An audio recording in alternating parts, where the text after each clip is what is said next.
Everyone, welcome to my YouTube channel. मैं हूं Aditi Bothra, a BTech graduate from IIT Madras. चलिए आगे बढ़ते हैं हमारे रिलेशंस एंड फंक्शंस के चैप्टर में। हमने अभी तक काफ़ी सारे फंक्शंस देख लिए हैं, तो अब हम समझेंगे एक्सपोनेंशियल फंक्शन क्या होता है। ठीक है, तो एक्सपोनेंशियल फंक्शन को समझने के लिए सबसे पहले हम डेफिनेशन से शुरू करेंगे। तो देखते हैं यार डेफिनेशन में एक्सपोनेंशियल फंक्शन को कैसे डिफाइन किया है। ठीक है, a function f maps R to R. पहली चीज़ क्या लिखी है, f maps R to R. इसका मतलब क्लियर है कि एक्सपोनेंशियल फंक्शन भी एक रियल फंक्शन है। ठीक है, defined by f of x equal to a की पावर एक्स।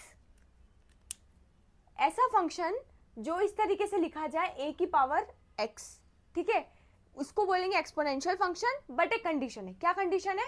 जो ए की वैल्यू है it should be greater than 0 and it should not be equal to 1। चलिए इसको समझते हैं। सबसे पहले ये समझते हैं कि एफ ऑफ एक्स क्या बोला है, ए की पावर एक्स। अब ए क्या है और एक्स क्या है? देखिए एफ ऑफ एक्स लिखा है, इसका मतलब एक्स हमारा इनपुट है। ठीक है, एक्स क्या है जाएगा, इनपुट है। एक्स इनपुट है, इसका मतलब एक्स हमारा इंडिपेंडेंट वेरिएबल है। हम ये बोल सकते हैं कि एक्स इज अ वेरिएबल जो चेंज होगा। ठीक है, जैसे हम एक्स की वैल्यू चेंज करेंगे तो ए की पावर एक्स इसकी वैल्यू चेंज होगी और वो एफ ऑफ एक्स के बराबर होगी, या हम इसको वाई के बराबर भी बोल सकते हैं। क्लियर? अब एक्स तो हमारे को क्लियर हो गया है कि ये है वेरिएबल। ए क्या है? ए इज अ कांस्टेंट। ठीक है, आर्बिट्ररी कांस्टेंट है। आर्बिट्ररी कांस्टेंट मतलब देखिए तीन चीज होती है। एक होता है कांस्टेंट, जैसे कि 1 2 3 4 √2। ठीक है, √2 है, 4 है, -6 है, -10 की पावर 4 है, ये कांस्टेंट वैल्यूज है। ठीक है, तो इनको बोलेंगे कांस्टेंट। वेरिएबल मतलब जो चेंज होता है, जैसे एक्स वाई जेड हम नॉर्मली यूज करते हैं। ठीक है, बट आर्बिट्ररी कांस्टेंट मतलब ऐसी वैल्यूज, ऐसे कांस्टेंट्स जो इस मतलब किसी भी एक जगह जहाँ हम यूज कर रहे हैं वहाँ कांस्टेंट है, बट उसकी वैल्यू चेंज हो सकती है। फॉर एग्जाम्पल मैंने बोला f of x equals to a की पावर एक्स। अब अगर मैं बोलती हूँ f of x equals to 2 की पावर एक्स और f of x equal to 3 की पावर एक्स, इस केस में अगर मैं ए की बात बोलूँ, ए की वैल्यू क्या थी 2, इस केस में ए की वैल्यू क्या थी 3। इसका मतलब जो ए है वो एक कांस्टेंट वैल्यू अज्यूम कर रहा है। देखिए इस केस में ए की पावर एक्स मतलब 2 की पावर एक्स, ये कांस्टेंट ही है, ये कांस्टेंट है जो ये पूरे फंक्शन में कांस्टेंट रहेगा, चेंज नहीं होगा। ठीक है, ये इस पूरे फंक्शन में कांस्टेंट रहेगा, चेंज नहीं होगा। बट इधर और इधर देखें तो ए की वैल्यू डिफरेंट है, तो इनको बोलते हैं आर्बिट्ररी कांस्टेंट। ठीक है, नॉर्मली आर्बिट्ररी कांस्टेंट को ए बी सी स्टेप से हम डिनोट करते हैं। ठीक है, चलिए इंपॉर्टेंट नहीं है इस पर्टिकुलर चीज के लिए, बट ये एक इंपॉर्टेंट चीज है, आपको पता होनी चाहिए। What is the difference between constants, variables and arbitrary constants? ठीक है, चलिए इधर इतना रेलेवेंस नहीं है इसका इस पर्टिकुलर केस में। ये समझना है कि ए क्या है, कांस्टेंट है, कोई भी कांस्टेंट की वैल्यू लेगी। और एफ ऑफ एक्स की वैल्यू अगर मैं फंक्शन डिफाइन कर रही हूँ तो over the period of the function in its domain वो ए की वैल्यू कांस्टेंट रहेगी। ऐसा नहीं बोल सकती कि जब x की वैल्यू 1 होगी तो a की वैल्यू 1 होगी, x की वैल्यू 2 होगी तो a की वैल्यू 2 होगी, या x की वैल्यू 100 होगी तो a की वैल्यू -2 होगी। x की वैल्यू से a की वैल्यू चेंज नहीं होगी। Over the period of function a is a constant. ठीक है, चलिए इसको हम पावर भी बोलेंगे। क्यों बोलेंगे? क्योंकि a की पावर में लिखा है x। ठीक है, तो इसको हम बेस भी बोल सकते हैं। ठीक है, तो एक्सपोनेंशियल फंक्शन को ऐसे बोल सकते हैं, एक बेस होगा और बेस की एक पावर होगी। ठीक है, इसको बेस बोलते हैं और जो पावर में होता है उसको पावर बोलते हैं। ठीक है, ये हमारा कांस्टेंट होगा, ये हमारा वेरिएबल होगा। ठीक है, ये हो गया हमारा फंक्शन एक्सपोनेंशियल फंक्शन। अब हम एक और चीज समझते हैं कि चलिए एक चीज ये समझते हैं, ए शुड बी ग्रेटर देन 0। ये कंडीशन है, ए की वैल्यू नेगेटिव नहीं हो सकती। अगर मैं बोलती हूँ f of x equals to -2 की पावर एक्स, क्या ये एक्सपोनेंशियल फंक्शन है? नहीं है। ठीक है, क्योंकि इसमें a की वैल्यू क्या आ रही है, अगर मैं इसको कंपेयर करूं तो a की वैल्यू आ रही है -2, बट एक्सपोनेंशियल फंक्शन होने के लिए a should be greater than 0। ठीक है, and a should not be equal to 1। तो ये ग्रेटर देन 0 नहीं है कंडीशन, तो ये हमारा एक्सपोनेंशियल फंक्शन नहीं है। एक्सपोनेंशियल फंक्शन a की पावर x वाला सारे फंक्शंस एक्सपोनेंशियल फंक्शन होंगे, but condition a should be greater than 0 and उसमें भी एक कंडीशन कि a should not be equal to 1। ऐसा क्यों है कि a should not be equal to 1? समझते हैं। मान लो, चलिए एक एग्जांपल लेके समझते हैं। एफ ऑफ एक्स, अगर मैंने बोला 2 की पावर x, ठीक है, एक मैंने बोला 1/2 की पावर x, एक मैंने बोला 1 की पावर x, ठीक है, और एक मैंने बोला f of x equals to -2 की पावर x। अब ये 4 कंडीशन है, 1, 2, 3 एंड 4। पहली चीज इसको देखते हैं, क्या ये हमारा एक्सपोनेंशियल फंक्शन है? नहीं, हटा दिया। अभी ये 3 चीज देखते हैं, क्या ये हमारा एक्सपोनेंशियल फंक्शन है? यस। क्यों? क्योंकि 2 की पावर x है, a is greater than 0 and not equal to 1। Yes, इसमें भी a is greater than 0 and not equal to 1, so चलेगा। बट ये वाली कंडीशन देखिए, एफ ऑफ एक्स की वैल्यू क्या है? 1 की पावर x। यार 1 की पावर x क्या हो जाएगा? मान लो मैंने इसमें x की कुछ भी वैल्यू रखी, मेरा आउटपुट क्या आएगा? 1, क्योंकि मैंने अगर x की वैल्यू रखी 1 तो भी मेरा एफ ऑफ एक्स क्या आएगा? 1। x की वैल्यू रखी 2, 1 की पावर 2 तो भी 1 ही आएगा। x की वैल्यू रखी 3, 1 की पावर 3 वो भी 1 ही आएगा। मतलब मैं 1 की कुछ भी पावर रखूंगी, आउटपुट 1 ही आएगा। ठीक है, 1 की कुछ भी पावर हो, इस x की कुछ भी वैल्यू हो, आंसर क्या आएगा? 1। तो इसका मतलब ये कांस्टेंट फंक्शन हो गया है। इसकी over the period of its domain इस फंक्शन की वैल्यू फिक्स हो गई है कि वो क्या है? 1। वो क्या बन गया? Constant function. ठीक है, तो मैं अगर ग्राफ बना रही हूँ तो मैं बोल सकती हूँ कि ये y इक्वल टू 1 जो लाइन है, ये कांस्टेंट फंक्शन ये इस पर्टिकुलर फंक्शन को डिफाइन करती है। तो ये फंक्शन एक एक्सपोनेंशियल फंक्शन नहीं है। देखो, जब हम इसका ग्राफ देखेंगे तो हम समझेंगे इसको एक्सपोनेंशियल फंक्शन क्यों बोलते हैं। देखो, एक्सपोनेंशियली ये ग्रो करता है, ठीक है, एक्सपोनेंशियली ग्रो करता है, ये जब हम इसका ग्राफ देखेंगे तो समझेंगे। इसीलिए ये जो कांस्टेंट फंक्शन डिफाइन होता है, ये हमारा इस पर्टिकुलर केस में एप्लीकेबल नहीं होगा। तो जब भी 1 की पावर x आएगा तो ये हम मानेंगे कि ये एक्सपोनेंशियल फंक्शन नहीं है। क्यों? क्योंकि ये कांस्टेंट फंक्शन बन चुका है। मैं x की कुछ भी वैल्यू रखूं, मेरा आउटपुट फिक्स हो गया है, ठीक है, जो कि है 1, तो ये कांस्टेंट फंक्शन हो गया है। तो ये वाला केस हमें देखना है, a should not be equal to 1, a should not be equal to 1। ठीक है, अब दो चीजें हो सकती है, a is not equal to 1, ठीक है, a इज ग्रेटर देन 0। अब दो चीजें क्या हो सकती है? a is greater than 1 and a is less than 1। ठीक है, इसका मतलब a की वैल्यू पे डिपेंड करता है कि हमारा फंक्शन कैसा दिखेगा। ठीक है, जब हम इसका ग्राफ बनाएंगे तो हम समझते हैं कि a ग्रेटर देन 1 वाले केसेस में कैसा ग्राफ बनेगा और a लेस देन 1 वाले में कैसा ग्राफ बनेगा। ठीक है, एक चीज हम ये समझते हैं कि जब हम इनके ग्राफ की बात करेंगे उससे पहले हम कुछ वैल्यूज पुट करके देखते हैं। ठीक है, मान लीजिए मेरा केस है 2 की पावर x। ठीक है, पहली चीज है 2 की पावर x, इसमें मैं x की कुछ वैल्यूज रख के देखती हूँ। ठीक है, और मैं x की वैल्यूज बढ़ाती जाऊंगी और मैं देखूंगी कि मेरे y की क्या वैल्यू आ रही है। ठीक है, इसको मैं y भी बोल सकती हूँ। ठीक है, अब देखिए इसको, देखिए अगर मैं x की वैल्यू लेती हूँ 1 तो y की वैल्यू क्या आएगी? 2 की पावर 1 मतलब 2। x की वैल्यू मैं रखती हूँ 2 तो y की वैल्यू आएगी 2 की पावर 2 मतलब 4। x की वैल्यू मैंने रखी 3 तो y की वैल्यू आएगी 2 की पावर 3 मतलब 8। मतलब मैं जैसे ही x की वैल्यू बढ़ा रही हूँ मेरी y की वैल्यू बढ़ रही है, मतलब इनपुट बढ़ा रही हूँ तो आउटपुट भी बढ़ रहा है। इसका मतलब इसका ग्राफ कैसा बनेगा? इंक्रीजिंग ग्राफ बनेगा। ठीक है, वो आपको दिखेगा कि जैसे जैसे आपका x बढ़ रहा है y भी बढ़ रहा है। ठीक है, बट अगर मैं ये वाला केस लेके देखती हूँ, f of x equal to 1/2 की पावर x। ठीक है, अब मैंने लिया x इक्वल टू 1 तो मेरा आउटपुट आया y इक्वल टू 1/2। x की वैल्यू ली 2 तो y की वैल्यू आई 1/2 का स्क्वायर, जिसको मैं 1/4 भी बोलूंगी। x की वैल्यू 3 ली तो y की वैल्यू आई 1/2 की पावर 3 मतलब 1/8। अब ध्यान से समझिए, 1/2 बढ़ा है कि 1/4? ऑब्वियसली 1/2 बढ़ा है। ठीक है, इसका मतलब मैं जैसे ही x की वैल्यू बढ़ा रही हूँ y की वैल्यू कम होती जा रही है। अब इसको एक्सपोनेंशियल फंक्शन क्यों बोलते हैं? क्योंकि एक्सपोनेंशियली चेंज होता है। ठीक है, जैसे इधर मैं बोल रही हूँ तो एक्सपोनेंशियली चेंज का मतलब 2 की पावर 1, 2 की पावर 2, 2 की पावर 3, 2 की पावर 4, तो यहाँ पे आ जाएगा, अगर 2 की पावर 4 लूंगी तो आएगा 16। अब ध्यान से देखिए कैसे चेंज हो रहा है। x की वैल्यू में मतलब कॉन्स्टेंटली इंक्रीज कर रही हूँ, 1 2 3 4, मतलब डिफरेंस कितना है? 1 का है सब में। मतलब मैं यहाँ पे x की क्या वैल्यू है, यहाँ पे x की क्या वैल्यू है, यहाँ पे x की क्या वैल्यू है, यहाँ पे x की क्या वैल्यू, सेम रेंज में देख रही हूँ। ठीक है, सेम डिफरेंस में। अब y की वैल्यू कैसे चेंज हो रही है?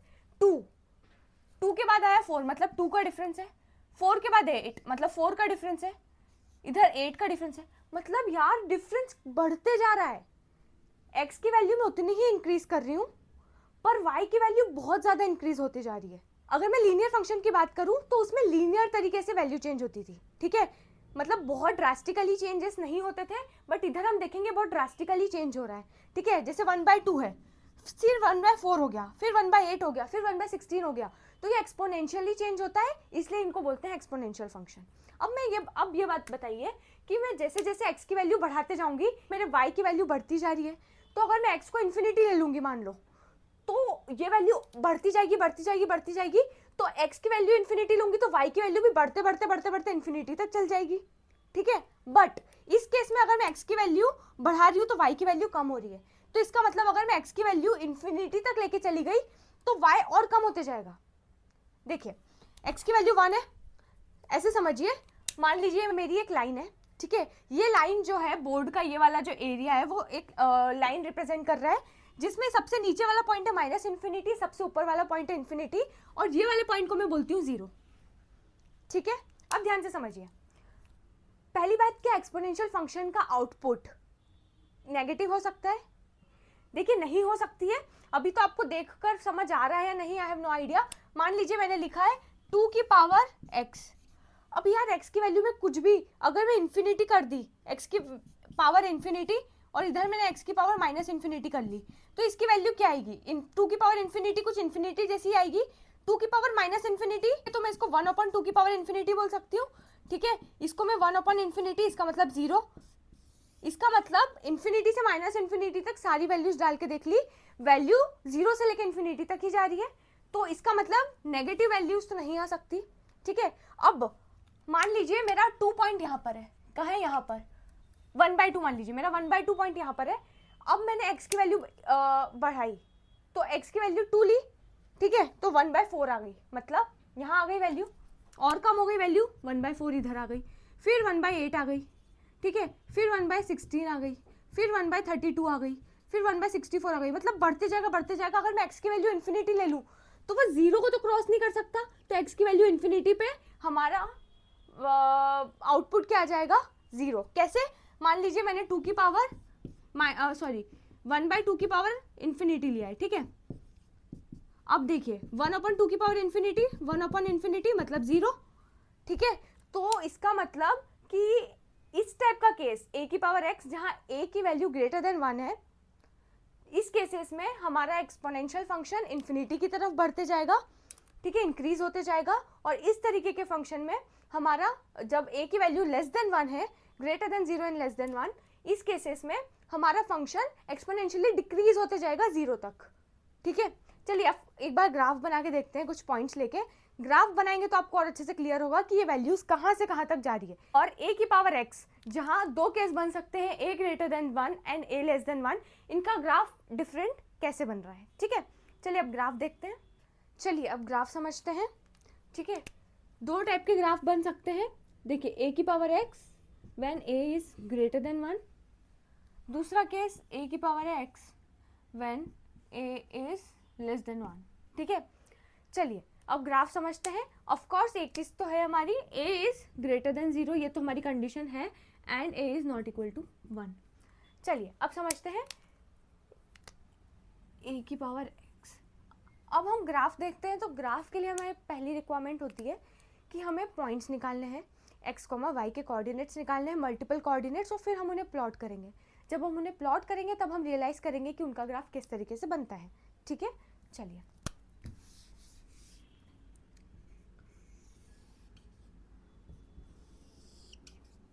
इधर भी बना लेते हैं।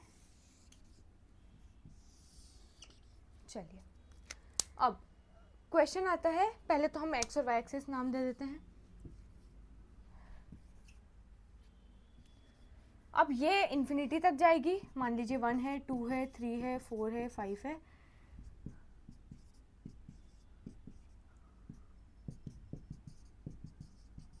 -∞, -1, -2, -∞, -1, -2, -∞, -1, -2, -∞। एक काम करते हैं, इसको बनाने के लिए हम थोड़े और डिफरेंट टाइप के पॉइंट्स लेते हैं, जैसे मैंने बोला यहाँ पे 1 है, ठीक है, तो ये हो जाएगा 1/2, ठीक है, और ये हो जाएगा 1/4, ठीक है, और इसका हाफ हो जाएगा 1/8। सिर्फ मैं इसलिए, देखो ये पार्ट 0 से लेके 1 तक है, ये वाले पार्ट को मैंने थोड़ा जूम करके इधर बना दिया है, सिर्फ इसलिए ताकि हम इसको और अच्छे से समझ पाए, ठीक है। 1 2 3 4 5 6 7 8 और ये चलता जाएगा। चलिए अब हम समझते हैं ग्राफ कैसे बनेगा। तो सबसे पहले हम पॉइंट्स कुछ निकाल लेते हैं। मान लीजिए मैंने x की वैल्यू ली 1। देखिए अब मेरे पास सबसे पहली चीज़ है, मैं x की वैल्यू कहाँ से कहाँ तक ले सकती हूँ। मैंने बोला था this function defines from r to r, तो डोमेन क्या हुआ, set of all real numbers. तो मैं -∞ से इन्फिनिटी तक सारी वैल्यूज लेके देखूंगी, सारी वैल्यूज लेकर देखूंगी, ठीक है। तो मान लीजिए मैंने x की वैल्यू ली, पहले काम करते हैं एक जगह से शुरू करते हैं। x की वैल्यू मैंने ली 0, फिर x की वैल्यू ली 1, x की वैल्यू ली 2, x की वैल्यू ली 3। अब मैंने x की वैल्यू ली -1, -2 और -3। चलिए x की वैल्यू 0 है तो y की वैल्यू क्या आएगी, a की पावर 0। अच्छा एक काम करते हैं, हमारा a इस केस में डिफाइन कर लेते हैं। a ग्रेटर देन 1 का कोई भी एग्जांपल ले सकते हैं, मैंने 2 ले लिया, ठीक है। 2 की पावर 0, अरे कोई भी नंबर हो जिसकी पावर 0 हो, आउटपुट क्या आएगा 1। y की वैल्यू 2 की पावर 1 मतलब 2, y की वैल्यू 2 की पावर 2 मतलब 4, y की वैल्यू 2 की पावर 3 मतलब 8, 2 की पावर -1 मतलब 1/2, 2 की वैल्यू 2 की पावर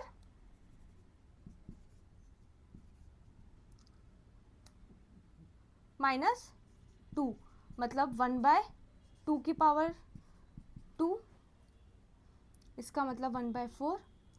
x की वैल्यू -3 मतलब 2 की पावर -3 मतलब 1/2 की पावर 3 मतलब 1/8। चलिए अब पॉइंट्स आ गए हैं, कुछ प्लॉट कर लेते हैं। जब x की वैल्यू 0 है तो y की वैल्यू क्या होगी 1, x की वैल्यू 0 पे y की वैल्यू 1, एक पॉइंट मिल गया। x की वैल्यू 1 है तो y की वैल्यू 2 है, दूसरा पॉइंट मिल गया। x की वैल्यू 3 है तो y की वैल्यू 8 है, बहुत ऊपर यहाँ पे मान लूँ। x की वैल्यू ठीक है -1 है तो y की वैल्यू 1/2 है, x की वैल्यू -1 है तो y की वैल्यू 1/2 मतलब इधर कहीं। x की वैल्यू -2 पे 1/4 और इसका आधा हो गया। x की वैल्यू मान लीजिए -3 पॉइंट है तो 1/8 इधर आ जाएगा।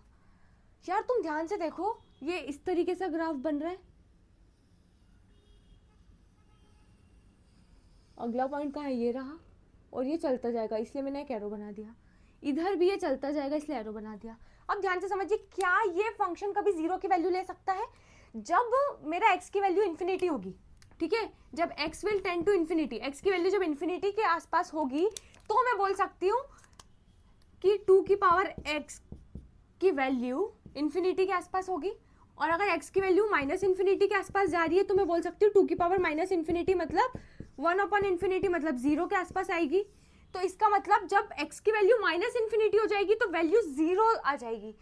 तो पॉसिबली अगर मैं देखूँ इसकी रेंज की बात करूंगी तो 0 वैल्यू डिफाइन नहीं है, ठीक है। 0 वैल्यू इसकी आ नहीं सकती है। मैं -∞ तक जाऊंगी तो ये 0 के बराबर जाते जाएगा, मतलब बेसिकली इसकी वैल्यू इस तरफ जाते जाते कम हो रही है, कम हो रही है, कम हो रही है, कम हो रही है, 0 से जस्ट ऊपर तक चलती रहेगी, चलती रहेगी, चलती रहेगी, कम होती जाएगी, ठीक है। पर 0 नहीं आ सकती। 0 कब आएगी, जब ये -∞ पे पहुंच जाएगा, जो एक्चुअली में पॉसिबल नहीं है, ठीक है। अच्छा अगर मैं x की वैल्यू इन्फिनिटी तक लेके जाऊं तो x की वैल्यू इन्फिनिटी आएगी तो y की वैल्यू भी इन्फिनिटी तक जाएगी, तो ये हमेशा ऐसे चलता जाएगा, ठीक है।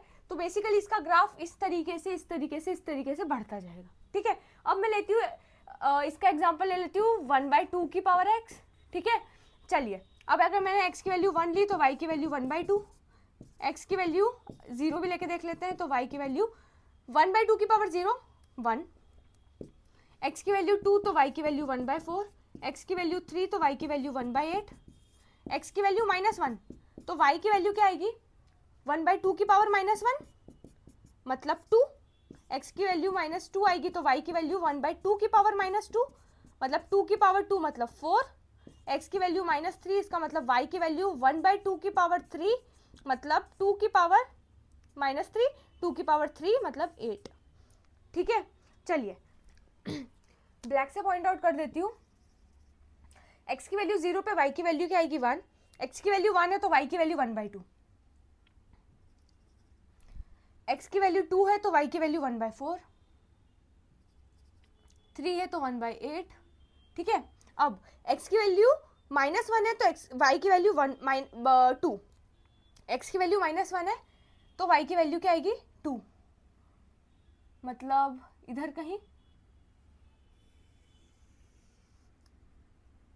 मान लीजिए ये सेम लाइन है हमारी y एक्सिस, 2 मैं यहाँ पे मान लेती हूँ, तो x की वैल्यू -1 पे y की वैल्यू आएगी 2, ठीक है। x की वैल्यू -3 पे y की वैल्यू आएगी 8, मतलब और कहीं ऊपर उस तरीके से बनेगा। अब इसका फ्लो देखिए कैसे बन रहा है, ये ऐसे जा रहा है।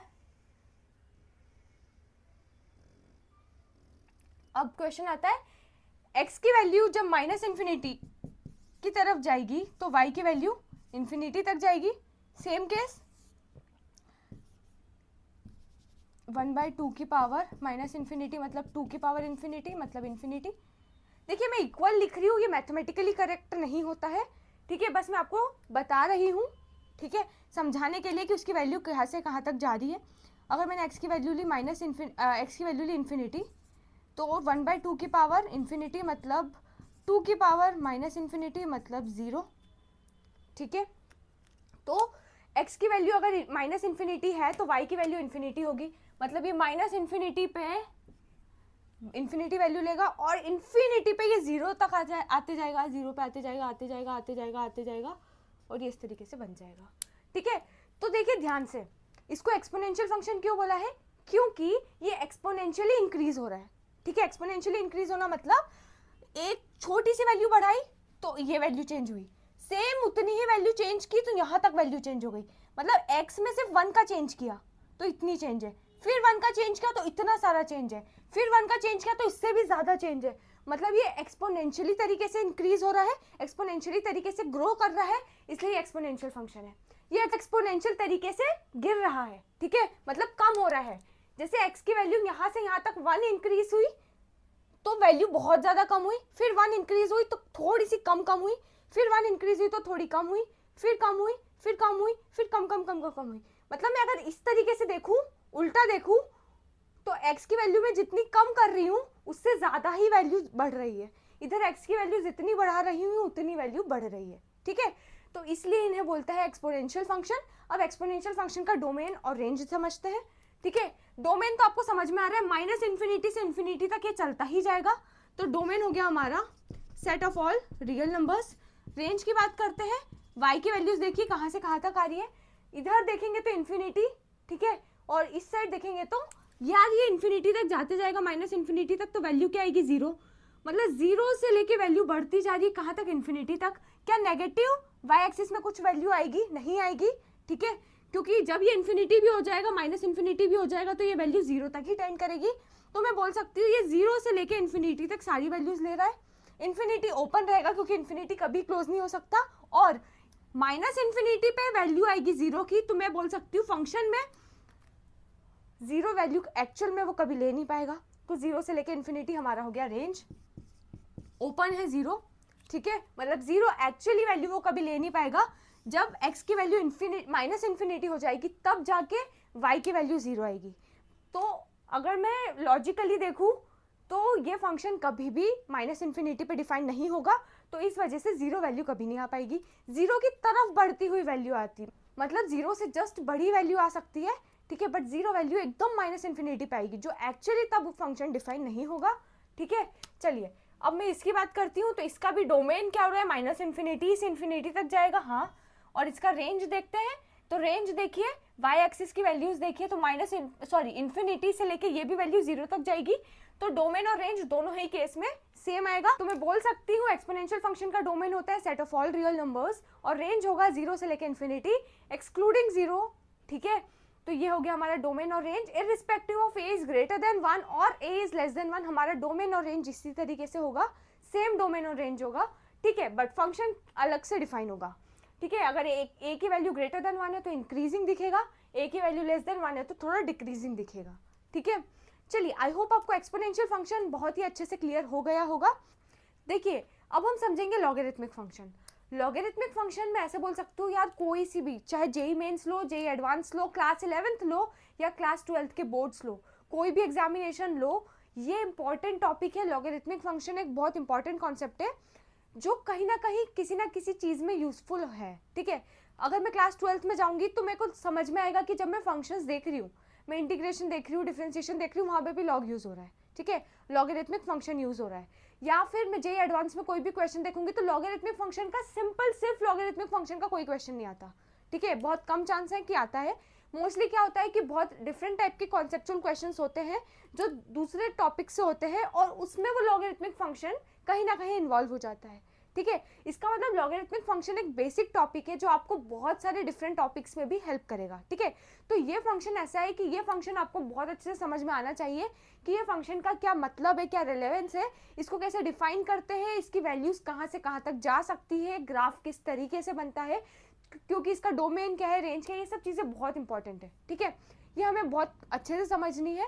और एक बार आपको लॉगरिथमिक फंक्शन समझ में आ गया तो लॉगरिथमिक फंक्शन से रिलेटेड जो पर्टिकुलर टाइप के क्वेश्चंस होते हैं, मोस्टली अगर मैं सिर्फ लॉगरिथमिक फंक्शन से क्वेश्चंस बोलूँ, ठीक है, अगर मैं दूसरे टॉपिक से इसको लिंक नहीं करूँ तो most of the questions properties of logarithmic function से रिलेटेड होते हैं। मतलब लॉगरिथमिक फंक्शन की जो प्रॉपर्टीज होती है, लॉग की जो प्रॉपर्टीज होती है, उसके बेसिस पे उसके टाइप के क्वेश्चंस बनते हैं बहुत सारे, ठीक है। तो हम पहले डेफिनेशन से शुरू करेंगे, ग्राफ समझेंगे, डोमेन, रेंज, ये सब चीज़ें समझेंगे, फिर हम समझेंगे कि यार ये लॉगरिथमिक फंक्शन की क्या प्रॉपर्टीज़ होती है, ठीक है। कहीं पे भी लॉग लिखा है तो उसकी क्या प्रॉपर्टीज़ होगी और उसके बेसिस पे किस टाइप के क्वेश्चंस बनते हैं और हमें उसे किस टाइप से सॉल्व करना है, ठीक है। चलिए फटाफट शुरू करते हैं। सबसे पहले डेफिनेशन से शुरू करेंगे। यार एक और चीज़ इंपॉर्टेंट, लॉगरिथमिक फंक्शन के पहले आपको ये पता होना चाहिए एक्सपोनेंशियल फंक्शन क्या होता है, ठीक है। इसके पहले हम देख चुके हैं एक्सपोनेंशियल फंक्शन, तो हम इसको समझने के लिए एक्सपोनेंशियल फंक्शन की हेल्प लेंगे और उसके बेसिस पे हमें ये बहुत अच्छे से समझ में आएगा, ठीक है। चलिए शुरू करते हैं। A function if a is greater than 0 and a is not equal to 1। यार ये कंडीशन देखते ही सबसे पहले क्या याद आया, एक्सपोनेंशियल फंक्शन याद आया। हम उसमें भी यही कंडीशन यूज करते थे कि a should be greater than 0 and a should not be equal to 1, ठीक है। तो जो फंक्शन है जो इस तरीके से डिफाइन हो रहा है उसको बोलेंगे लॉगरिथमिक फंक्शन। अब ये समझते हैं कि क्या फंक्शन है, आपने लिख तो दिया लॉग है, ठीक है, कहीं पे a नीचे लिखा हुआ है, x थोड़ा ऊपर लिखा हुआ है, इसका क्या मतलब है, ये चीज़ें समझते हैं, ठीक है। चलिए इसको हम कंपेयर करेंगे एक फंक्शन से जिसको बोलेंगे एक्सपोनेंशियल फंक्शन, ठीक है। मैंने बोला a की पावर x इक्वल्स टू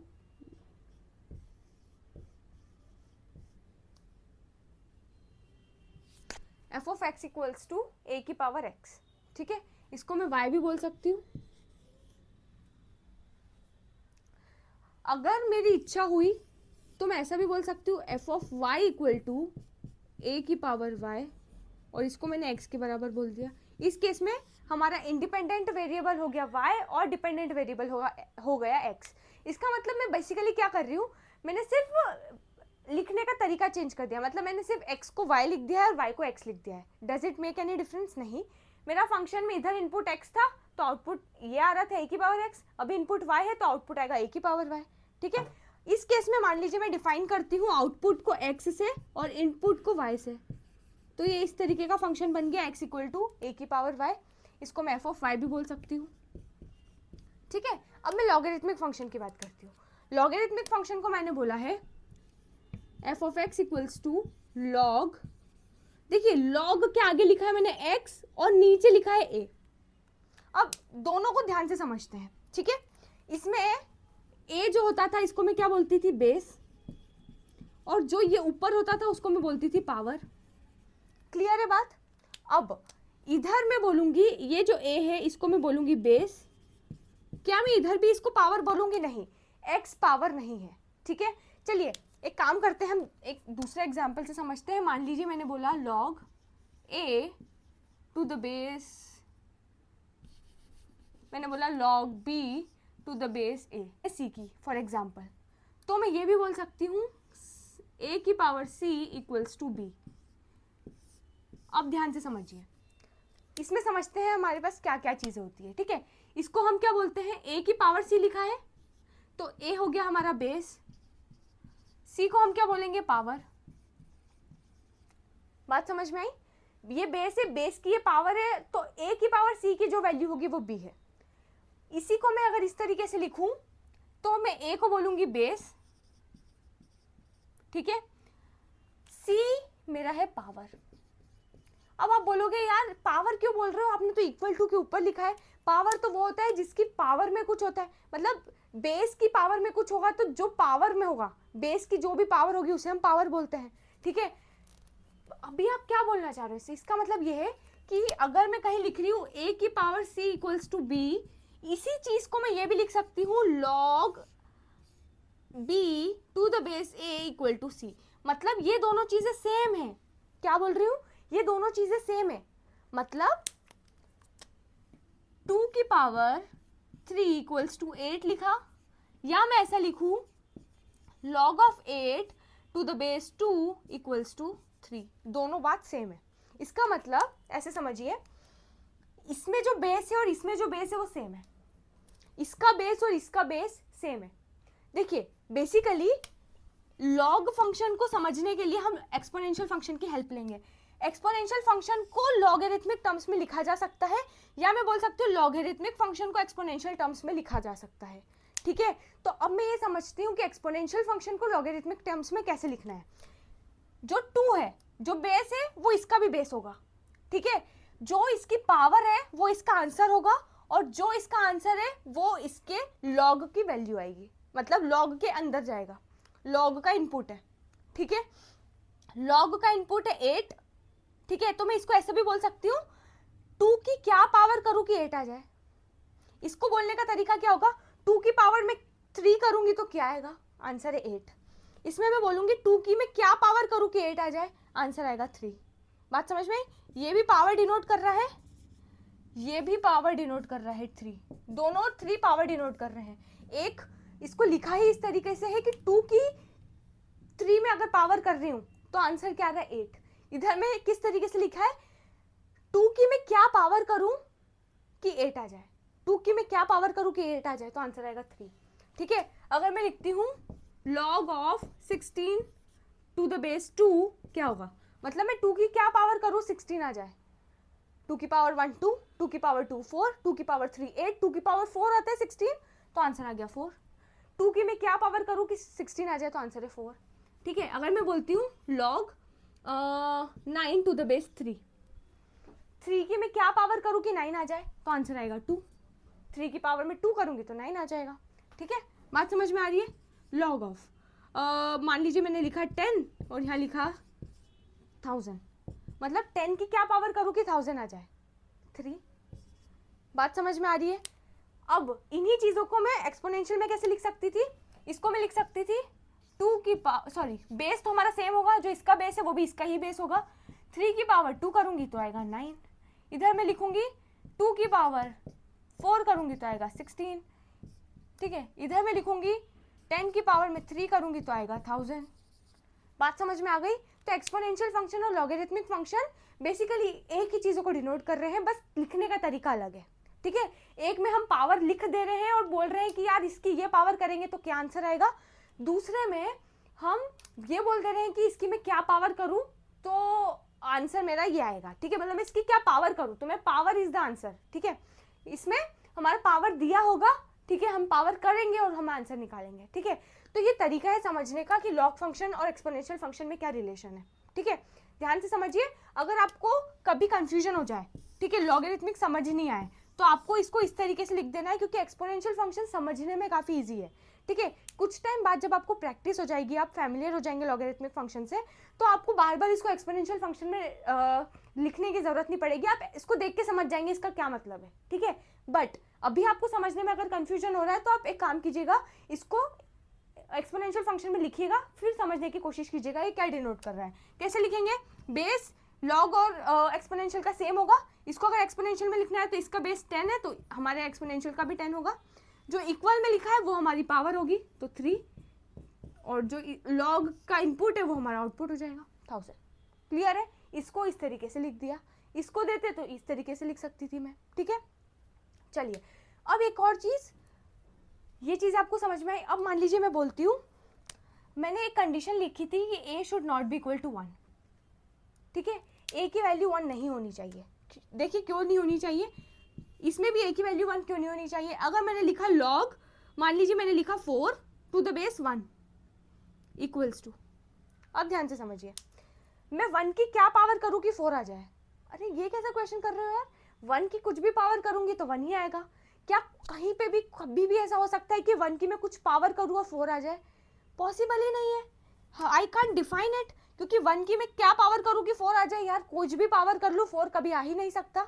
या मैं इसको इस तरीके से भी लिख सकती हूँ, 1 की पावर, मान लीजिए मैंने इसको बोल दिया है अभी के लिए ए, नहीं अभी के लिए मान लीजिए इसको मैंने वैल्यू दे दी है डी के बराबर, ठीक है, जो बेसिकली अनडिफाइंड वैल्यू है, ठीक है, क्योंकि पॉसिबल ही नहीं है, ये वैल्यू डिफाइंड ही नहीं है, पर अभी के लिए मैंने इसको डी बोला है, तो मतलब 1 की पावर मैंने किया डी, ठीक है, तो इक्वल्स टू क्या आ रहा है 4। इसको मैं इस तरीके से लिख सकती हूँ, मतलब मैंने 1 की क्या पावर करी कि 4 आ गया? यार पॉसिबल ही नहीं है, ठीक है, तो इसका मतलब बेस 1 पॉसिबल नहीं है, लॉगरिथमिक फंक्शन का बेस 1 इज नॉट पॉसिबल। अगर मैंने बेस 1 कर दिया तो फिर भाई ये तो पॉसिबल ही नहीं हो पाएगा, क्योंकि 1 की मैं कुछ भी पावर कर लूँ ये पर्टिकुलर चीज़ नहीं आ सकती। बात समझ में आ रही है? या फिर अगर मैं मान लीजिए 1 ही ले लेती हूँ, log of 1 to the base 1, मतलब मैं 1 की क्या पावर करूँ कि 1 आ जाए? इसका आंसर क्या आएगा? यार मैं 1 की 1 पावर भी कर सकती हूँ, 2 भी, 3 भी, 4, 5, 6 कुछ भी पावर कर सकती हूँ, सभी में आंसर 1 ही आएगा, तो ये भी डिफाइंड नहीं है, ये भी डिफाइंड नहीं है। इसका मतलब बेस 1 पॉसिबल ही नहीं है। हमने एक्सपोनेंशियल फंक्शन में भी देखा था कि अगर मैं बोल रही हूँ एक, जैसे मान लीजिए 1 की पावर x, इसको मैं एक्सपोनेंशियल फंक्शन नहीं बोल सकती। क्यों? क्योंकि ये कांस्टेंट फंक्शन बन जाएगा, ठीक है, x की मैं कुछ भी वैल्यू रखूंगी ये एक्सपोनेंशियली इंक्रीज कर ही नहीं रहा है, ठीक है, इसी कारण मैं बोल देती थी कि a should not be equal to 1, इसका बेस 1 नहीं पॉसिबल है। सिमिलरली मैं लॉगरिथमिक फंक्शन में भी बोल सकती हूँ a is not equal to 1 वाली कंडीशन फुलफिल होनी चाहिए, a की वैल्यू 1 नहीं हो सकती। क्लियर है? लॉगरिथमिक फंक्शन का बेस, ठीक है, देखिए लिखने का तरीका कैसा है, लॉग जिस लाइन में आ रहा है ना उसी लाइन में आपको x भी लिखना है, पर बेस नीचे लिखना है थोड़ा सा, ठीक है। एक्सपोनेंशियल फंक्शन में हम क्या करते थे, a की power x equal to y लिखना है तो हम सब एक लाइन में लिखते थे, x को ऊपर लिखते थे, ठीक है, इसमें सबको एक लाइन में लिखना है, a को नीचे लिखना है थोड़ा, ठीक है, तो ये डिनोट कर रहा है a बेस है, इधर भी ये डिनोट कर रहा है a बेस है। बेसिकली बात ये हमें समझनी है कि बेस 1 पॉसिबल नहीं है, चाहे एक्सपोनेंशियल फंक्शन हो या लॉगरिथमिक फंक्शन हो। चलिए ये बात क्लियर हो गई, a should not be equal to 1 समझ आ गया, कॉन्सेप्ट समझ में आ गया कि a की वैल्यू 1 क्यों नहीं हो सकती। अब समझते हैं a should be greater than 0, ये कॉन्सेप्ट भी समझते हैं कि a की वैल्यू ग्रेटर देन 0 क्यों होनी चाहिए। लॉग और एक्सपोनेंशियल फंक्शन को साथ में समझते हैं और फिर समझते हैं कि a की वैल्यू हमेशा ग्रेटर देन 0 क्यों होनी चाहिए। देखिए इसमें मैं ये कंडीशन लगाती थी कि a की वैल्यू नेगेटिव नहीं हो सकती, तो अगर मैं इसको भी इसी को अगर मैं इस फॉर्म में लिख रही हूँ तो जो कंडीशन इस पे फुलफिल हो रही थी वो इस पे भी फुलफिल होनी चाहिए।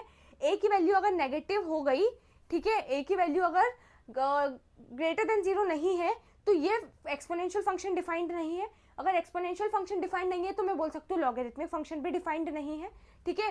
तो बेसिकली जहाँ जहाँ एक्सपोनेंशियल फंक्शन डिफाइंड नहीं होगा वहाँ लॉगरिथमिक फंक्शन भी डिफाइंड नहीं होगा। क्लियर है? चलिए अब हम एक चीज समझते हैं, देखिए इसका इनपुट और आउटपुट अपोजिट है। इसमें मैंने b को इनपुट लिया, c आउटपुट आया, इसमें मैंने c को इनपुट लिया, b आउटपुट आया। बात समझ में आ रही है? बट जो कंडीशन a के लिए होगी वो सेम होगी, जो कंडीशन c के लिए होगी वो सेम होगी, जो कंडीशन b के लिए होगी वो सेम होगी, ठीक है। मतलब अगर कहीं है a should be greater than 0 इसमें, तो a should be greater than 0 for this also, क्योंकि ये दोनों आपस में इनवर्स फंक्शन है। हम बाद में और समझेंगे इसे मैं इनवर्स फंक्शन क्यों बोल रही हूँ, ठीक है। तो लॉगरिथमिक फंक्शन आई होप आपको अच्छे से समझ में आ रहा है, ठीक है। हम कहीं पे भी कंफ्यूजन हो, हमें लॉगरिथमिक फंक्शन को एक्सपोनेंशियल फंक्शन में थोड़ा सा समझना है और फिर हम उसको और अच्छे से समझ पाएंगे। अब ये मान लीजिए मैंने बोला log of 1 to the base a में लिख लेती हूँ, अभी के लिए a ही लिखती हूँ, ठीक है।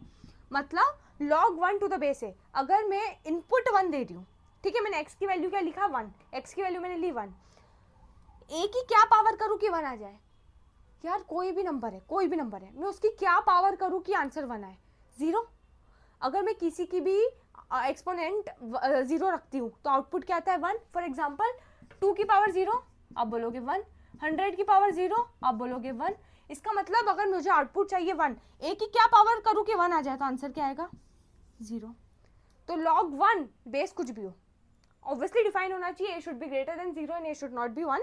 इस कंडीशन को अगर फुलफिल करता है ए की वैल्यूज तो log of 1 to the base a कुछ भी हो आंसर क्या आएगा 0. क्लियर है. अब ए की वैल्यू तो हमें समझ में आ गई, a should be greater than 0 and a should not be equal to 1. अब हम एक्स की वैल्यू समझते हैं. देखिए अगर मैं लिखती हूँ ए की power y equal to x, इसको मैं ये भी बोल सकती हूँ. देखिए इसको अगर मेरे को लॉग में लिखना है तो मैं क्या लिखूंगी लॉग जो इसका बेस है वो इसका भी बेस होगा तो बेस लिख दिया ए, जो इनपुट है वो इसका आउटपुट होगा और जो इसका आउटपुट है उसका इनपुट होगा. तो मैं y equal to log x to the base a लिख सकती हूँ. इसको मैं एफ ऑफ एक्स के बराबर बोल सकती हूँ. इस फंक्शन को मैं एफ ऑफ एक्स बोल रही हूँ तो इस फंक्शन को मुझे एफ ऑफ वाई बोलना पड़ेगा. ठीक है. तो ये फंक्शन और ये फंक्शन सेम हो गया, मतलब ये सेम चीज़ें डिनोट कर रहा है, ऐसे बोल सकते हैं.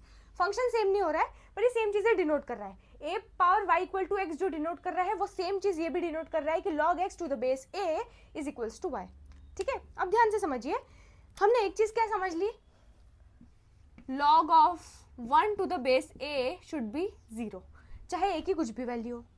अब एक और चीज़ क्या समझ ली, a should be greater than 0 and a should not be equal to 1. ठीक है. अब एक और चीज़ क्या समझना है कि x की क्या वैल्यूज आ सकती है. ठीक है. तो हम इससे समझने की कोशिश करते हैं. a की power y equal to x है, ये दोनों सेम चीज़ डिनोट कर रहा है.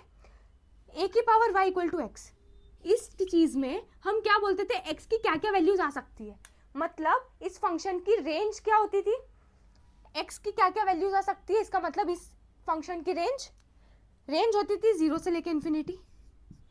ठीक है. और इसका डोमेन होता था, रेंज लिख लेती हूँ. इस केस में x क्योंकि हमने डिपेंडेंट वेरिएबल लिया है, y इंडिपेंडेंट वेरिएबल लिया है, तो रेंज हमारी x से डिनोट होगी जो कि है 0 से लेकर इन्फिनिटी. इसका मतलब जो x के लिए ये डिफाइंड है उसी x के लिए ये भी डिफाइंड होगा. इसका मतलब मैं बोल सकती हूँ x की वैल्यूज क्या होनी चाहिए 0 से लेके इन्फिनिटी. तो इसका मतलब मैं बोल सकती हूँ कि x की वैल्यू नेगेटिव नहीं हो सकती. यस.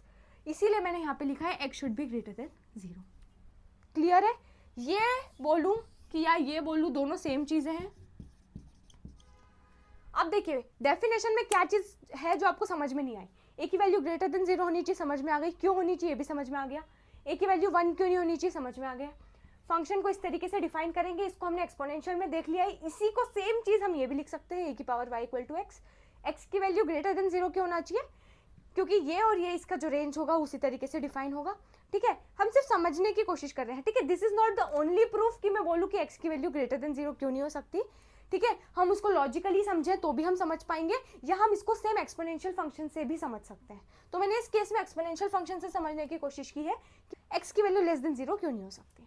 चलिए अब अगर मैं बोलती हूँ एक्स की value log of x to the base a, अगर मैं बोलती हूँ इसमें if x is equals to infinity, equal की जगह मैं 10 लिख देती हूँ.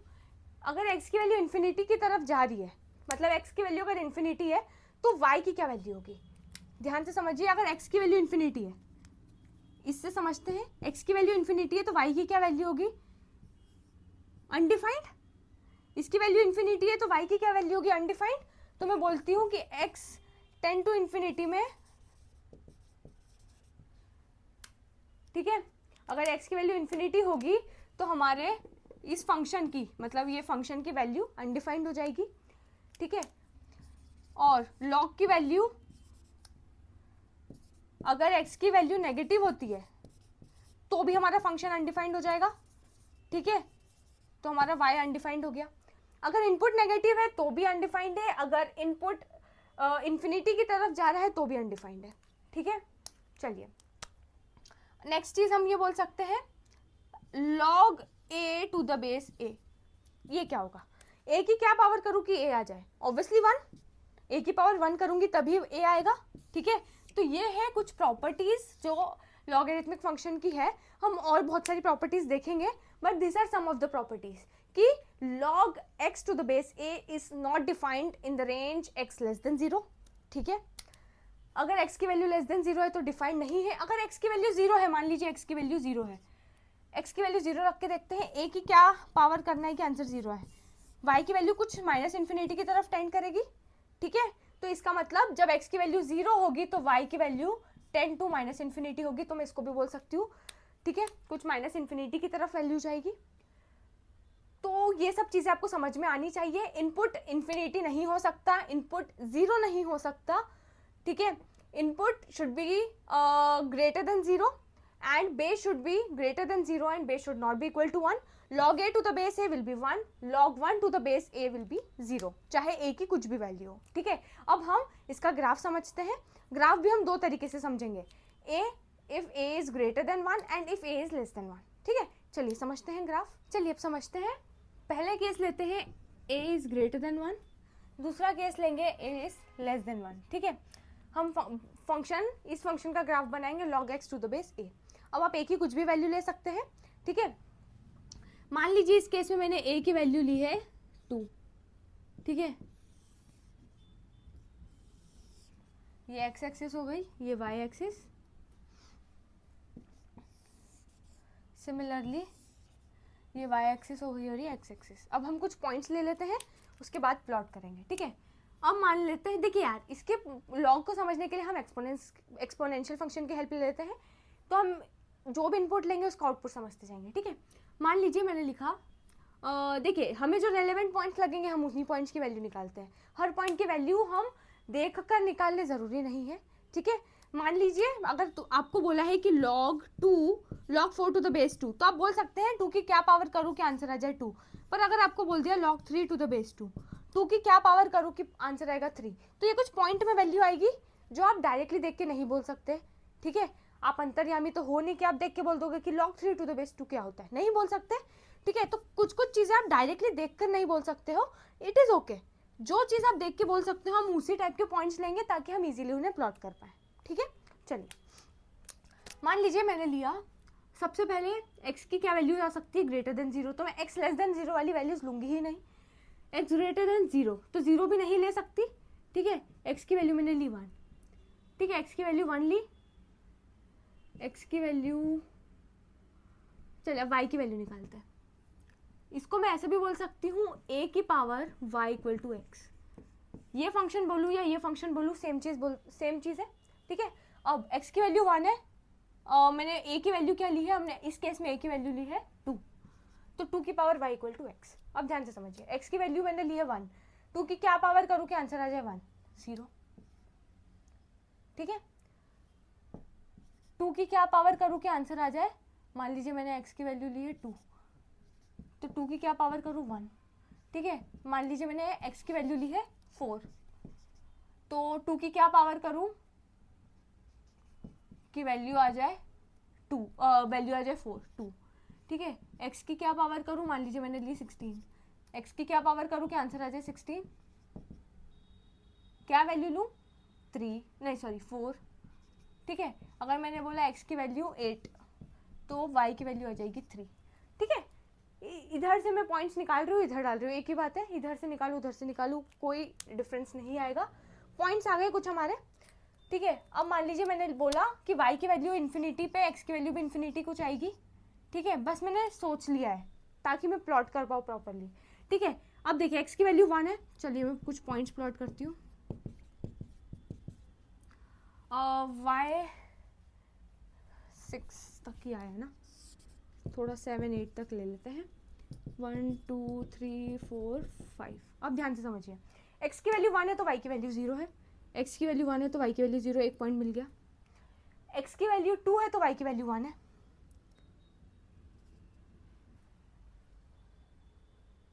x की वैल्यू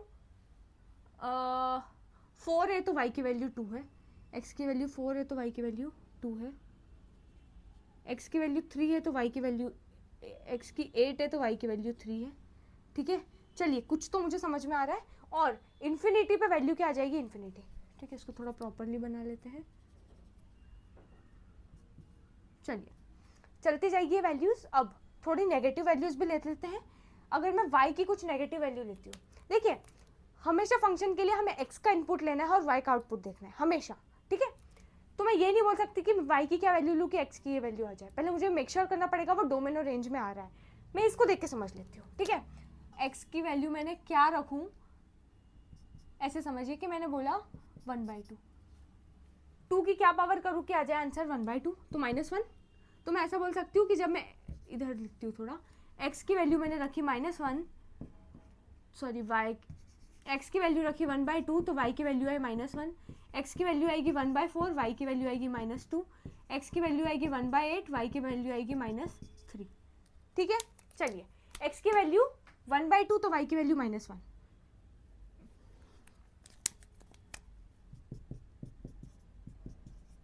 x की वैल्यू 1/2 पे y की वैल्यू -1, यहाँ पर x की वैल्यू 1/4 पे y की वैल्यू -2, x की वैल्यू -1/8 पे y की वैल्यू -3, ठीक है। अब अगर मैं -∞ तक वैल्यू लूंगी, अगर मैं इसकी वैल्यू -∞ तक ले रही हूँ, मान लीजिए मेरा y कहाँ तक जा रहा है, -∞, दिख तो यही रहा है। देखिए इसको मैं ड्रॉ करती हूँ, कैसा दिख रहा है ग्राफ, ठीक है। अभी थोड़ा हमने प्रॉपरली प्लॉट नहीं किया है, ठीक है। ये 8 पॉइंट्स और ये पॉइंट्स इतने अच्छे से वो नहीं है, इसका ग्राफ इस तरीके से बनता है, ठीक है। इसका ग्राफ इस तरीके से ऊपर की तरफ चलता जाएगा, ठीक है। अभी के लिए इसको रब करते हैं। देखिए यहाँ ऐसे चलते जाएगा, ये इन्फिनिटी पे इन्फिनिटी वैल्यू लेगा, ठीक है। और ये नीचे कैसे चलते जाएगा ऐसे, ठीक है। इसकी हमेशा वैल्यू क्या आएगी, -∞ पे वैल्यू क्या आएगी, मान लीजिए y की वैल्यू -∞ हो रही, क्योंकि देख सकते हैं y एक्सिस -∞ पे जा रहा है, तो हमारे x की वैल्यू क्या आएगी 0, ठीक है। तो ये 0 जो पॉइंट है इससे उस तरफ जा नहीं पाएगा। ये फंक्शन जैसे हमारा एक्सपोनेंशियल फंक्शन इस तरीके से बनता था, ठीक है, तो हमारा लॉगरिथमिक फंक्शन इस तरीके से बनेगा, ठीक है। मतलब वो 0 वाला पॉइंट क्रॉस नहीं हो पाएगा। ये जो x एक्सिस पे जिस तरीके से बनता था, ये y एक्सिस पे उस तरीके से बनेगा, क्योंकि ये दोनों इन्वर्स फंक्शन है, ठीक है। जो इसका इनपुट है वो इसका आउटपुट है, जो इसका आउटपुट है वो इसका इनपुट है, ठीक है। चलिए अगर मैंने बोला x < 1, मान लीजिए मैंने लिया x की वैल्यू, a की वैल्यू 1/2, ठीक है।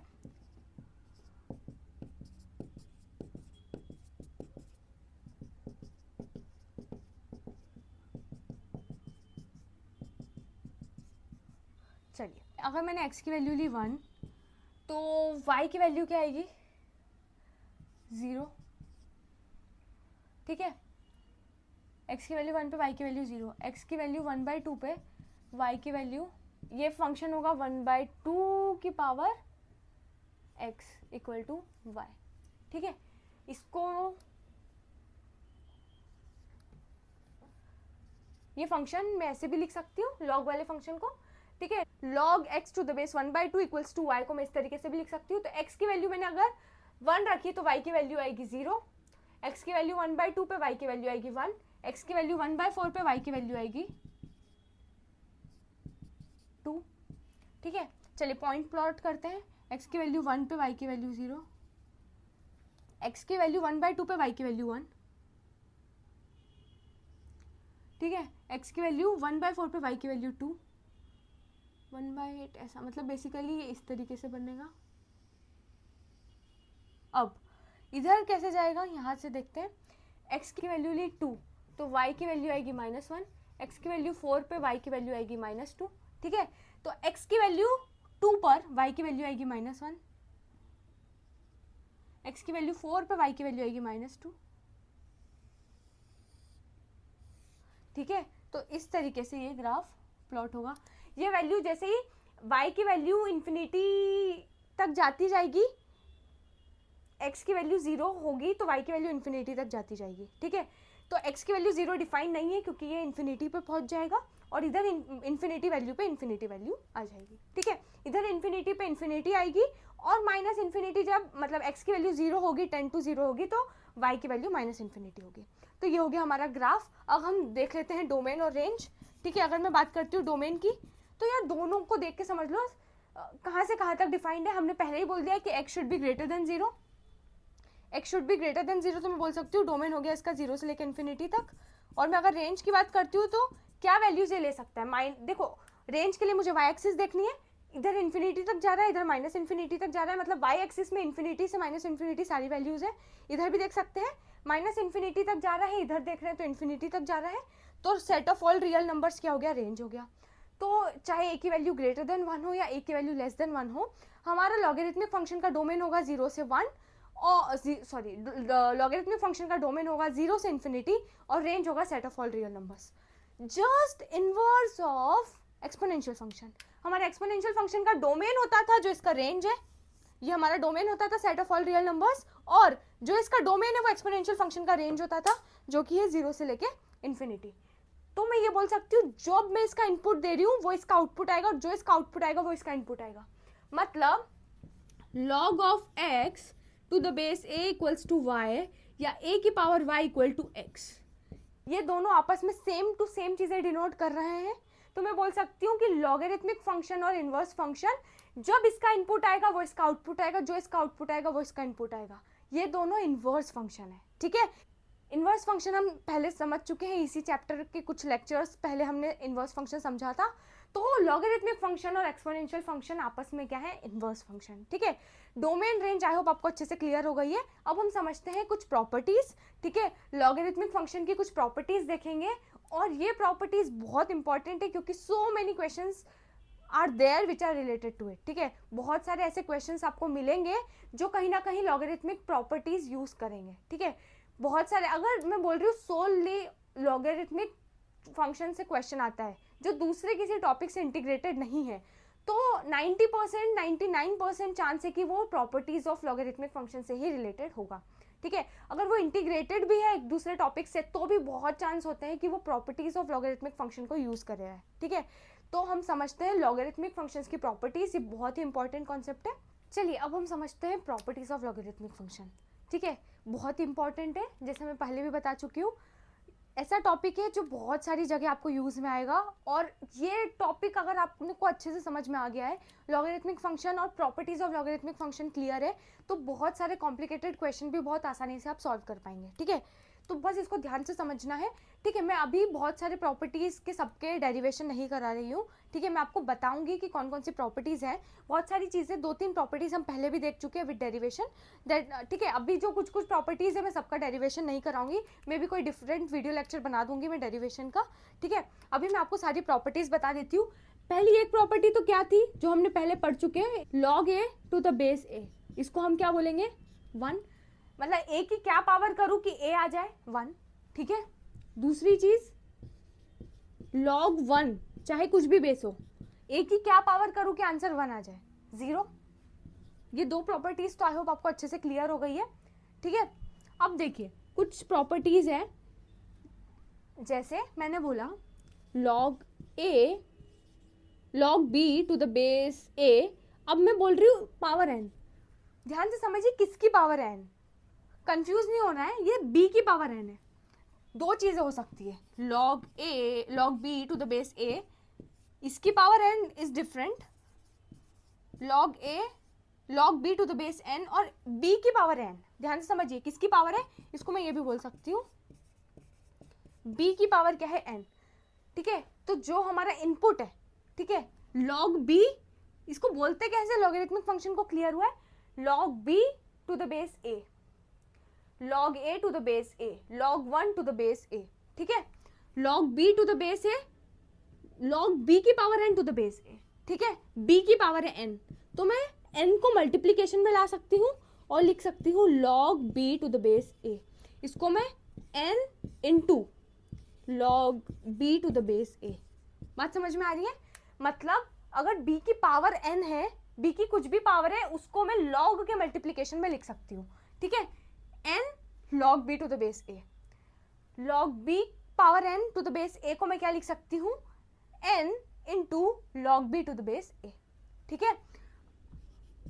चलिए b की पावर तो आपने समझ लिया। अब मान लीजिए बेस की कोई पावर होती, बेस की पावर होती m, log b to the base a की पावर m, ठीक है। a की पावर m, ये पूरा की पूरा बेस है, ठीक है।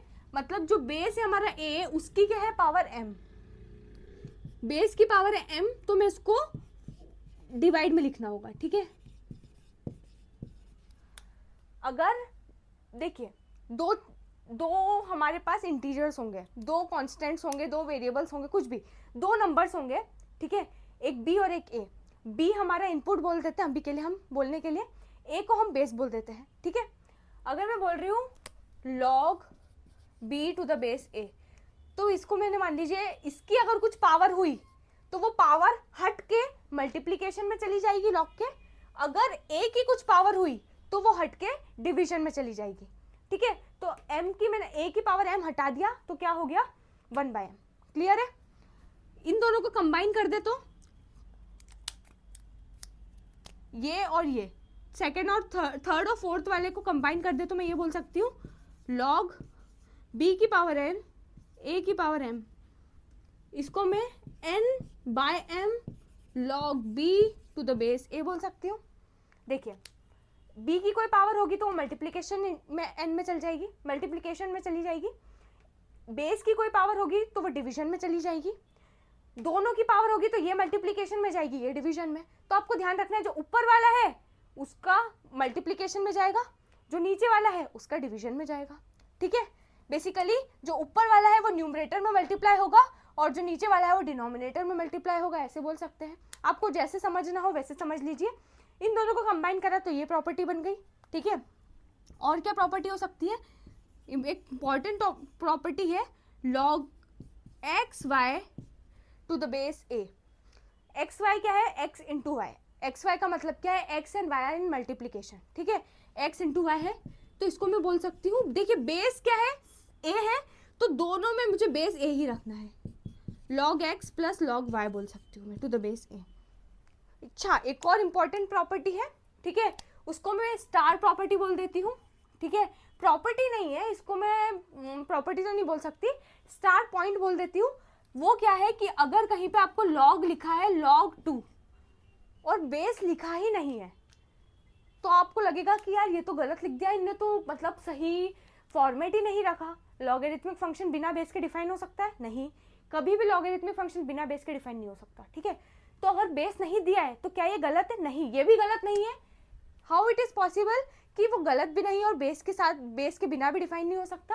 वो ये है कि अगर कहीं कुछ नहीं लिखा है तो हमें अज्यूम करना है कि हमारा बेस क्या है, वो है 10। क्या अज्यूम करना है? बेस है 10। मतलब अगर कहीं लिखा है log 2, इसका मतलब वो लिखा है log 2 टू द बेस 10।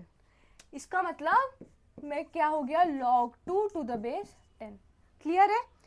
अभी कहीं पे log 2 to the base e लिखा है, या इसको हम एक और चीज क्या लिख सकते हैं? log, मान लीजिए मैंने यहाँ x लिख दिया है, log x to the base e लिखा है, इसको मैं ln ऑफ x भी लिख सकती हूँ, ln x। जैसे log लिखते हैं हम log के लिए, अगर log का बेस e है तो हम उसको ln भी लिख सकते हैं। क्या लिख सकते हैं? ln, और जो भी हमारा इनपुट है, ठीक है। अगर मैंने लिखा है ln of x plus y, इसका मतलब क्या हो गया? इसका मतलब हो गया log of x plus y जिसका बेस है e। क्लियर है? अगर बेस e है तो हमें ln लिखना है, और अगर कुछ भी लिखा नहीं है बेस में तो हमें अज्यूम करना है कि बेस क्या है? 10। तो मैं बोल सकती हूँ log ऑफ 100 क्या होगा?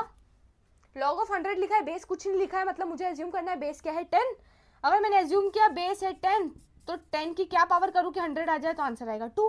तो log ऑफ 100 का आंसर हो गया 2। क्लियर है? चलिए, ये प्रॉपर्टी है log एक्स वाई, ठीक है। ध्यान से समझिए, log ऑफ एक्स वाई मतलब एक्स वाई पूरा की पूरा इनपुट में जा रहा है, पूरा एक्स वाई क्या जा रहा है? इनपुट में जा रहा है। मैं बिल्कुल भी ये बोलने की कोशिश नहीं कर रही हूँ log x इंटू वाई, नहीं, log of x into y, ये पूरा जो है वो log के अंदर है। पूरा x और y का जो मल्टीप्लीकेशन है वो पूरा की पूरा log के अंदर है, ठीक है। इसलिए मैंने ब्रैकेट बनाया ताकि कंफ्यूजन ना हो। तो log x y to the base a, अगर एक log है, log का इनपुट है दो नंबर का मल्टीप्लीकेशन, ठीक है, दो चीजों का मल्टीप्लीकेशन हो रहा है, तो मुझे क्या लिखना है? मैं दोनों को प्लस में लिख सकती हूँ, log ऑफ पहला नंबर प्लस log ऑफ दूसरा नंबर, पर मुझे बेस सेम रखना है। इसका बेस a है तो इसका भी a होगा और इसका भी a होगा, आप बेस चेंज नहीं कर सकते। क्लियर है? सेम इसी टाइप की एक प्रॉपर्टी है डिवीजन वाली, log of x divided by y to the base a, ये हो जाएगा log of x to the base a minus log of y to the base a. ठीक है, मल्टीप्लीकेशन है तो प्लस आ गया, डिवीजन है तो माइनस आ गया। इसका डेरिवेशन भी बहुत ईजी है, हम एक्सपोनेंशियल फंक्शन से भी इन्हें बहुत अच्छे से डिराइव कर सकते हैं या ऐसे भी हम समझ सकते हैं। ठीक है, अभी मैं इस लेक्चर में आपको डेरिवेशन नहीं करा रही हूँ। ठीक है, अभी मैं आपको सारी प्रॉपर्टीज़ बता रही हूँ। मैं भी कोई दूसरा लेक्चर बनाऊंगी जिसमें मैं इनका डेरिवेशन करा दूँ। ठीक है, या फिर कहीं पे भी आप डेरिवेशन ढूंढ लेना, हर बुक में आपको डेरिवेशन मिल जाएगा। ठीक है, चलिए। ठीक है, ये प्रॉपर्टीज़ हो गई, कुछ और भी प्रॉपर्टीज़ है। ठीक है, एक काम करती हूँ, मैं इधर लिख देती हूँ। ठीक है, कुछ और प्रॉपर्टीज़ देखते हैं। एक प्रॉपर्टी है, मान लीजिए लिखा है log of b to the base a, इसको मैं 1 upon log of b a to the base b। देखिए लिखा है log of b to the base a। ठीक है, तो अगर मैं इसको 1 अपॉन लॉग के टर्म्स में लिखूंगी तो बेस और ये जो इनपुट है ये एक्सचेंज हो जाएगी। मतलब log b to the base a will be equal to 1 upon log of a to the base b। मतलब जो इधर बेस था वो इधर बेस बन गया, सॉरी, मतलब जो इधर बेस था वो इधर इनपुट बन गया और जो इधर इनपुट था वो इधर बेस बन गया। क्लियर है? तो a की जगह b ने ले ली, b की जगह a ने ले ली और 1 अपॉन डिवीजन में आ गया। ठीक है, चलिए एक और प्रॉपर्टी होती है, मान लीजिए लिखा है log of b to the base a। ठीक है, अब मैंने इसको लिखना है log b upon log a।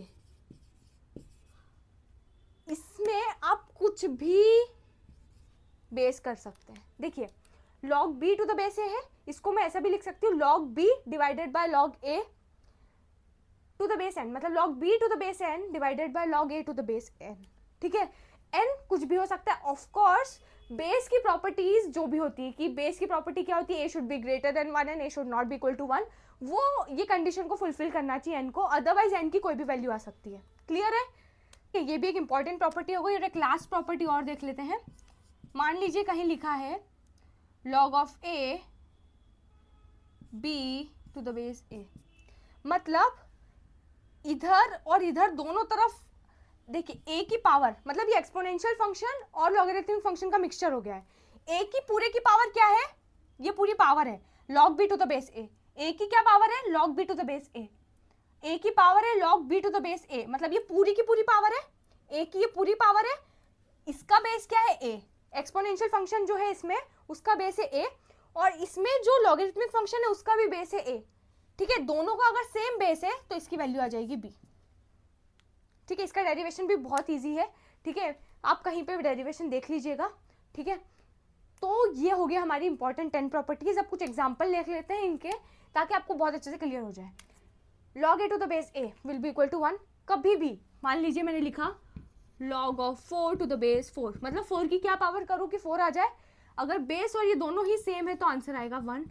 4 की क्या पावर करूँ कि 4 आ जाए, ऑफकोर्स 1। 4 की 1 पावर करेंगे तभी 4 आएगा। ठीक है, इसका example log 1 to the base कुछ भी ले लेती हूँ, 9 ले लेती हूँ। 9 की क्या पावर करूँ कि आंसर आ जाए 1, ऑफकोर्स 0। तो इन दोनों में इंडिपेंडेंट ऑफ a की कुछ भी वैल्यू हो, log a to the base a हमेशा 1 होगा और log 1 to the base a हमेशा 0 होगा। ठीक है, चलिए ये थर्ड और फोर्थ प्रॉपर्टी मिक्स करके प्रॉपर्टी 5 बनी है। इसका मतलब मैं बोल सकती हूँ प्रॉपर्टी 5 इंक्लूड्स प्रॉपर्टी 3 एंड 4। ठीक है, अगर कहीं पे लिखा है मान लीजिए log of 81 to the base 4, for example क्या लिखा है, log of 81 to the base 4, इसको मैं ये भी लिख सकती हूँ, ध्यान से समझिए। 81 को लिख सकती हूँ मैं 3 की पावर में लिखना है फॉर एग्जाम्पल, मेरा मन कर रहा है 3 की पावर में लिखने का। आप 9 की पावर 2 भी लिख सकते हो, इशू कोई भी इशू नहीं है। ठीक है, मैंने लिखा है 3 की पावर, 3 की क्या पावर करूँ कि 81 आ जाए, 3 की पावर 4। ठीक है, और 4 को मैंने लिखा है 2 की पावर 2, मेरा मन कर रहा है इसलिए लिख दिया। कुछ गलत है नहीं, इसको मैं ऐसे भी लिख सकती हूँ। अब ध्यान से समझिए, अकॉर्डिंग टू दिस प्रॉपर्टी अगर मेरे 3 की कुछ पावर है तो वो मल्टीप्लीकेशन में जाएगी और बेस की कोई पावर है तो वो डिवीजन में। तो मैं 4/2 log 3 टू द बेस 2 बोल सकती हूँ, मतलब 2 log 3 टू द बेस 2। मतलब इस टाइप के क्वेश्चन आ सकते हैं कि इसकी क्या वैल्यू है और आपके पास 4 ऑप्शन आ जाएंगे। ठीक है, अगर वो ऑप्शन में कहीं log 3 टू द बेस 2 है तो आपको 3 और 2 के टर्म्स में करना है। अगर मान लीजिए वो लिखा होता है log 9 टू द बेस 2 तो आपको इसको 3 के टर्म्स में नहीं करना था, आप इसको लिख सकते थे, इसको ये भी लिख सकते हो log 9 की पावर 2 और 2 की पावर 2, तो ये 2/2 कैंसिल हो जाता, अब बच जाता log 9 टू द बेस 2, तो आंसर आ जाता log 9 टू द बेस 2। अगर 3/2 3 और 2 के टर्म्स में है तो log 2 into log 3 to the base 2।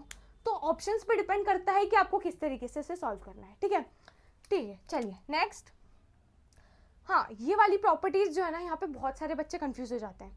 वो क्या समझने लगते हैं, उन्हें ये तो पता होता है कि मल्टीप्लाई है तो प्लस और डिवीजन है तो माइनस। कई बच्चे ये भी कर देते हैं, log of x plus y को लिख देते हैं log x, मान लीजिए a है बेस। बहुत सारे बच्चे या तो इस तरीके से लिख देते हैं, या फिर कुछ बच्चे ऐसे लिख देते हैं log x to the base a into log y to the base a. उन्हें ये याद रहता है कि प्लस है तो डिवीजन, प्लस है तो मल्टीप्लीकेशन है, ठीक है, बट ये भूल जाते हैं कि इधर क्या है और इधर क्या है। ठीक है, तो कंफ्यूज नहीं होना, ये it is not equal to, ये सब गलत है। ठीक है, इट इज नॉट राइट। सही कंडीशन है log of x y. log के अंदर अगर दो नंबर का मल्टीप्लीकेशन है तो वो दोनों को आप डिवीजन सॉरी एडिशन में लिख सकते हैं विद द सेम बेस। ठीक है, मान लीजिए क्वेश्चन आता log of 6 to the base 2, क्या आता log of 6 to the base 2। अब आपको इस टर्म्स में लिखने की इच्छा हो रही है तो आप इसको क्या लिख सकते हैं, log 2 into 3 to the base 2। अब इस प्रॉपर्टी को यूज करेंगे तो इसकी वैल्यू क्या आ जाएगी, log 2 to the base 2 plus log 3 to the base 2, और log 2 to the base 2 according to this condition क्या होता है 1, तो आंसर आ जाएगा 1 plus log 3 to the base 2। ये और log 6 टू द बेस 2 दोनों की सेम वैल्यू है। ठीक है, तो इस तरीके से, या डिवीजन वाला भी सेम टाइप से आप यूज कर सकते हैं। ठीक है, कंफ्यूज नहीं होना है, ऐसे नहीं याद रखना है कि यार मल्टीप्लाई है तो प्लस है, डिवीजन है तो माइनस है।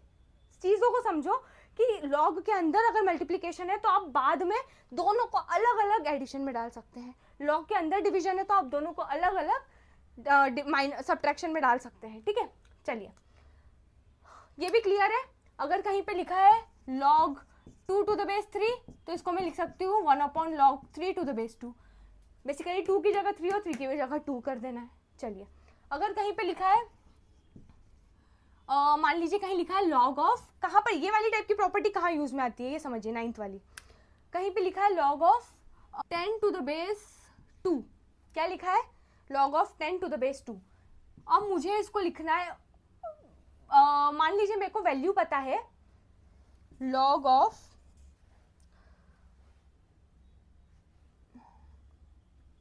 2, log ऑफ 2 की टू द बेस 10, इसकी वैल्यू मुझे पता है, पर मुझे log of 10 to the base 2 की वैल्यू नहीं पता। तो या तो मैं ये यूज कर सकती हूँ प्रॉपर्टी, ठीक है, 1 में ये वैल्यू आ जाएगी, या फिर मैं क्या बोल सकती हूँ, मैंने क्या करा log 10/log 2 लिख दिया।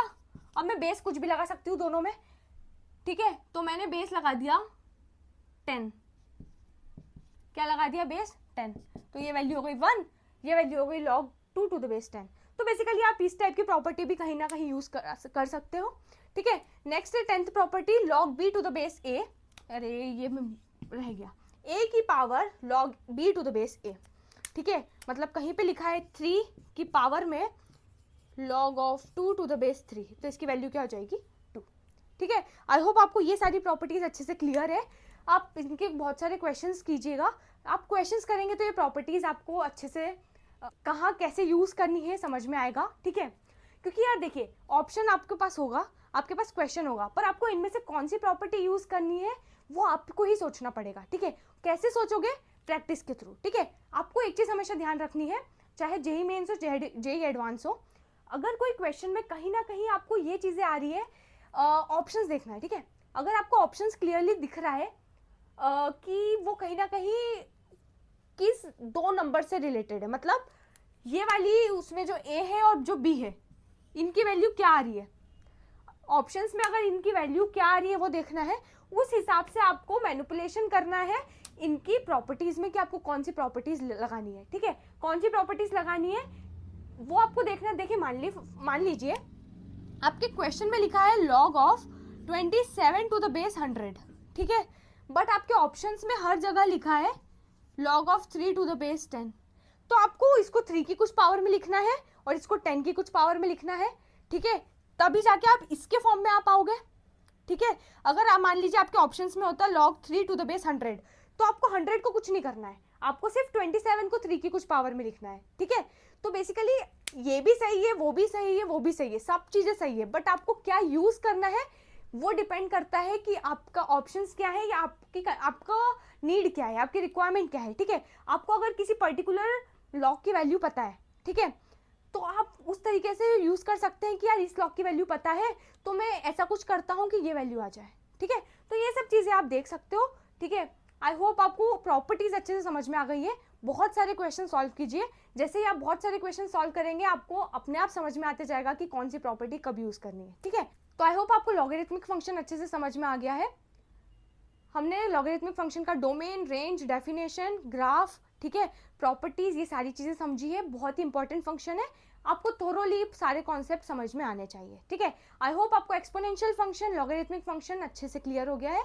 चलिए मिलते हैं नेक्स्ट लेक्चर में। Thank you.